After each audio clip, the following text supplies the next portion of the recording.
ഇപ്പോ ജമ്മു കാശ്മീരിൽ നടന്ന ഭീകരാക്രമണത്തിൽ തങ്ങൾക്കൊരു പങ്കുമില്ല എന്നാണ് പാകിസ്ഥാൻ പറയുന്നത്. പാകിസ്ഥാന്റെ പ്രതിരോധ മന്ത്രിയൊക്കെ അപ്രകാരമാണ് പറയുന്നത്. പാകിസ്ഥാൻ മാധ്യമങ്ങൾ, ഈ സാമ ടിവിയോ അങ്ങനെ എങ്ങാണ്ടൊക്കെ കുറെ മാധ്യമങ്ങളുണ്ടല്ലോ, അവരൊക്കെ തന്നെ ഇന്ത്യയുടെ കോൺസ്പിറസിയാണ് പാകിസ്ഥാനെതിരായിട്ട്, ഇതിൽ പാകിസ്ഥാന് പങ്കൊന്നുമില്ല, എന്നാൽ ഇന്ത്യ പാകിസ്ഥാന് പങ്കുണ്ട് എന്ന് വരുത്തി തീർക്കാൻ ശ്രമിക്കുകയാണ് എന്നൊക്കെ പറഞ്ഞുകൊണ്ട് ന്യൂസുകളൊക്കെ അടിച്ചടിച്ചിറക്കുന്നുണ്ട്. അപ്പോൾ പാകിസ്ഥാനിൽ ഒരു പാനിക് സിറ്റുവേഷൻ ഇപ്പോൾ ഉണ്ട്. ഇത് വേറൊരു കാരണം എന്താണെന്ന് വെച്ചാൽ, ഇപ്പൊ ഇന്ത്യയുടെ പ്രധാനമന്ത്രി നരേന്ദ്രമോദി സൗദിയിൽ പോകുന്ന സമയം നോക്കിയാണ് ഇവർ ഈ ഒരു ആക്രമണം നടത്തിയത്, അദ്ദേഹത്തിന്റെ അസാന്നിധ്യത്തിൽ.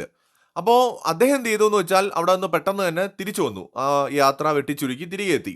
അപ്പൊ തിരികെ എത്തിയിട്ട് ഇപ്പോൾ ചർച്ചകൾ നടക്കുകയാണ്, എന്താണ് അടുത്ത തീരുമാനമെന്നത്. ഇപ്പൊ പാകിസ്ഥാന് മനസ്സിലായിട്ടുണ്ട് ഇന്ത്യ എന്തായാലും ഒരു തിരിച്ചടി നടത്തും. അതൊരു പക്ഷേ കാരണം സിവിലിയൻസിനെയാണ് തൊട്ടത്. അപ്പൊ അത് ഒരിക്കലും മറക്കാനാകാത്ത ഒരു തിരിച്ചടി ആയിരിക്കും. അത് ഏതുവരെ പോവും? ഒരു മുഴുവൻ സൈനിക നീക്കത്തിലേക്ക് ഇന്ത്യ പോകുമോ, അല്ലെങ്കിൽ പാക് അധീന കശ്മീരിൽ കയറി പൂണ്ട് വിളയാടുമോ? ഒരു പിടി അവർക്ക് കിട്ടുന്നില്ല. അപ്പൊ ഇവരിപ്പോ ചെയ്യുന്നത്, പാക് അധീന കശ്മീരിലുള്ള ഗ്രാമങ്ങളിൽ ഉണ്ടായിരുന്ന ആളുകളെ ഒഴിപ്പിക്കുകയാണ്. ഈ ഇന്ത്യ പാകിസ്ഥാൻ ബോർഡറിലെ ഗ്രാമങ്ങളിൽ കൂടുതലും തീവ്രവാദികളാണ്. ഈ ആൾക്കാരെന്ന് പറഞ്ഞാൽ അത് മോശമായിപ്പോ, മെജോറിറ്റിയും അതിനകത്ത് തീവ്രവാദികളാണ് അവിടെ സെറ്റിൽ ആയിരിക്കുന്നത്. അപ്പൊ ഈ തീവ്രവാദികളെയും മനുഷ്യർ സാധാരണക്കാരായിട്ടുള്ള ആളുകളെയും ഒഴിപ്പിച്ചു എന്നാണ് ഇപ്പോൾ ചില റിപ്പോർട്ടുകൾ പ്രകാരം മനസ്സിലാക്കാൻ കഴിയുന്നത്. തീവ്രവാദികളെ മാത്രമല്ല, പാകിസ്ഥാൻ പട്ടാളവും, ഇന്ത്യ പാകിസ്ഥാൻ ബോർഡർ ഉണ്ടല്ലോ, നിലവിലെ ബോർഡർ എൽ ഒ സിയിൽ നിന്ന് പാകിസ്ഥാൻ പട്ടാളവും പുറകിലേക്ക് പോയിരിക്കുകയാണ്. എന്ന് വെച്ചാൽ ഇന്ത്യയുടെ ഒരു തിരിച്ചടി ഉണ്ടാകും, അത് ചിലപ്പോൾ പാകിസ്ഥാൻ പട്ടാളത്തിന് നേരെയൊക്കെ ആകാമെന്ന് മുന്നിൽ കണ്ടുകൊണ്ട് പല പോസ്റ്റുകളും ഉപേക്ഷിച്ചിട്ട് കുറെ പുറകിലേക്ക് പാകിസ്ഥാൻ സൈന്യം നീങ്ങിയിരിക്കുകയാണ്, ഇന്ത്യയുടെ ആക്രമണം ഭയന്നിട്ട്. ഇതേ സമയത്ത് തന്നെ പാകിസ്ഥാന്റെ പല എയർബേസിലും ഉണ്ടായിരുന്ന എയർക്രാഫ്റ്റുകൾ ഈ ഭാഗത്തേക്ക് സപ്പോർട്ടിനായിട്ട് കൊണ്ടുവന്നിട്ടുണ്ട് എന്നും സൂചനയുണ്ട്. എന്ന് വെച്ചാൽ ഒരു യുദ്ധം നേരിടാൻ തയ്യാറെടുക്കുകയാണ് പാകിസ്ഥാൻ. ഇന്ത്യ എങ്ങാനും ഒരു മുഴുവൻ സൈനിക നീക്കത്തിലേക്ക് വരികയാണെങ്കിൽ അതിനെ പ്രതിരോധിക്കാനുള്ള ഒരു തയ്യാറെടുപ്പാണ് പാകിസ്ഥാൻ ഇപ്പോൾ എടുക്കുന്നത്. ഇന്ത്യ ഒരു യുദ്ധത്തിന് ചിലപ്പോൾ മുതിർന്നേക്കുമെന്ന് പാകിസ്ഥാൻ കണക്കൂട്ടുന്നു. അപ്പോൾ ആ യുദ്ധത്തെ നേരിടാനായിട്ടുള്ള തയ്യാറെടുപ്പുകളാണ് പാകിസ്ഥാൻ ഇപ്പോൾ ചെയ്യുന്നത്. മുൻപ് ഇതുപോലെ ഭീകരാക്രമണങ്ങൾ ഉണ്ടായപ്പോഴൊക്കെ തന്നെ ഇന്ത്യയുടെ ഭാഗത്തു നിന്ന് ശക്തമായ പ്രതികരണങ്ങൾ നൽകുകയുണ്ടായി. പ്രത്യേകിച്ച് മോദി വന്നതിന് ശേഷം ബാലാക്കോട്ട് ആക്രമണമൊക്കെ നമുക്കറിയാവുന്നതാണ്. അപ്പോൾ സമാനമായ രീതിയിലോ ചിലപ്പോൾ അതിനേക്കാൾ വളരെ കടുത്ത രീതിയിലുള്ള ഒരു പ്രതികരണം ഇന്ത്യയുടെ ഭാഗത്തു നിന്നുണ്ടാകാനുള്ള എല്ലാ സാധ്യതയുമുണ്ട്. പ്രത്യേകിച്ച് ഇപ്പോൾ ഈ പാകിസ്ഥാൻ മാധ്യമങ്ങൾ നമ്മൾ റെഫർ ചെയ്യുമ്പോൾ മനസ്സിലാവുന്നത്, ഇസ്രായേൽ മാതൃകയിൽ ഒരു വലിയ ആക്രമണം പോലും ചിലപ്പോൾ ഇന്ത്യ നടത്തും എന്ന് അവർ ഭയപ്പെടുന്നുണ്ട്. ഇന്ത്യ എന്താണ് പ്ലാൻ ചെയ്തിരിക്കുന്നത് നമുക്കറിയില്ല. ഇന്ത്യ ഡയറക്റ്റ് അറ്റാക്ക് ആണോ പ്ലാൻ ചെയ്തിരിക്കുന്നത്, അല്ലെങ്കിൽ മറ്റേതെങ്കിലും രീതിയിൽ ഇതിന്റെ പിന്നിൽ പ്രവർത്തിച്ചവരെ ആക്രമിക്കാനാണോ ഇന്ത്യ പദ്ധതി ഇടുന്നത് എന്ന് നമുക്ക് വ്യക്തമല്ല. ഇതേ അവസ്ഥയാണ് പാകിസ്ഥാനും. എന്തായിരിക്കും ഇന്ത്യ ചെയ്യുക എന്നത് അവരെ വല്ലാതെ ആശങ്കപ്പെടുത്തുന്നുണ്ട്.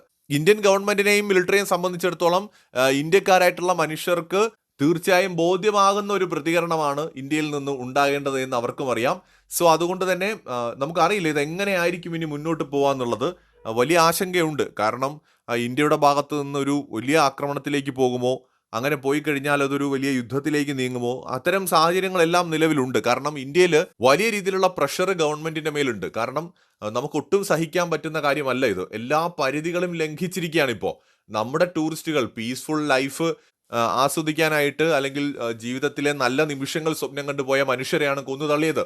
ഇത് ഒരു തരത്തിലും ഇന്ത്യയിലെ ജനങ്ങൾക്ക് ക്ഷമിക്കാൻ കഴിയുന്ന ഒരു തെറ്റല്ല. ഒക്ടോബർ 7-ന് ഇസ്രായേലിന്റെ ഉള്ളിൽ കയറിയിട്ട് ഹമാസ് നടത്തിയ ആ ഒരു ആക്രമണത്തിനോട് വളരെയധികം സാദൃശ്യം ഇതിലുണ്ട്. കാരണം ഇപ്പോൾ നമുക്ക് അറിയാൻ കഴിയുന്നത്, ഈ ഒരു മേഖലയിലേക്ക്, ഇപ്പോൾ ഈ ആക്രമണം നടന്ന റീജിയണിലേക്ക് കുതിരയുടെയൊക്കെ സഹായത്തോടെ മാത്രമേ പോകാൻ പറ്റൂ. ധാരാളം കുതിരകൾ അവിടെയുണ്ട്. ഈ കുതിരക്കാർക്കിടയിൽ ആരെങ്കിലുമൊക്കെ സഹായിക്കാതെ ഇവിടെ വരുന്ന ടൂറിസ്റ്റുകളെ കുറിച്ച് ഇത്രയും ഡീറ്റെയിൽ ആയിട്ടുള്ള കാര്യങ്ങൾ ഒരിക്കലും തീവ്രവാദികൾക്ക് അറിയാൻ കഴിയില്ല. തീവ്രവാദികൾ ഈ ഫോറസ്റ്റ് ഏരിയയിൽ നിന്ന് ബൈക്കുകളുടെ സഹായത്തോടെ എത്തിയെന്നാണ് മനസ്സിലാക്കാൻ കഴിയുന്നത്. അപ്പൊ എന്തായാലും ഇതിന് സപ്പോർട്ട് ഈ കുതിരക്കാർക്കിടയിൽ നിന്ന് കിട്ടിയിട്ടുണ്ടാകാനും സാധ്യതയൊക്കെ ഉണ്ട്. അപ്പൊ ഈ വഴിയിലെല്ലാം അന്വേഷണങ്ങൾ പുരോഗമിക്കുകയാണ്.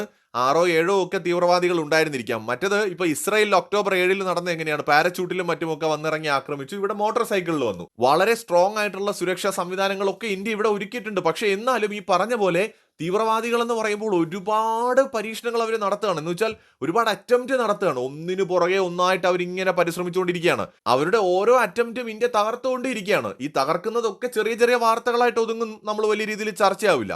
ഒരുപാട് അറ്റംപ്റ്റുകൾ നടത്തുമ്പോൾ ഇതുപോലെ ചില സമയത്ത് അവർക്ക് ഒരെണ്ണം വിജയിപ്പിക്കാൻ കഴിയും. അപ്പൊ ഇവിടെ ഇപ്പൊ ഇന്ത്യ 26-27 മനുഷ്യജീവനുകൾ നമ്മൾ നഷ്ടപ്പെട്ട് നിൽക്കുകയാണ്.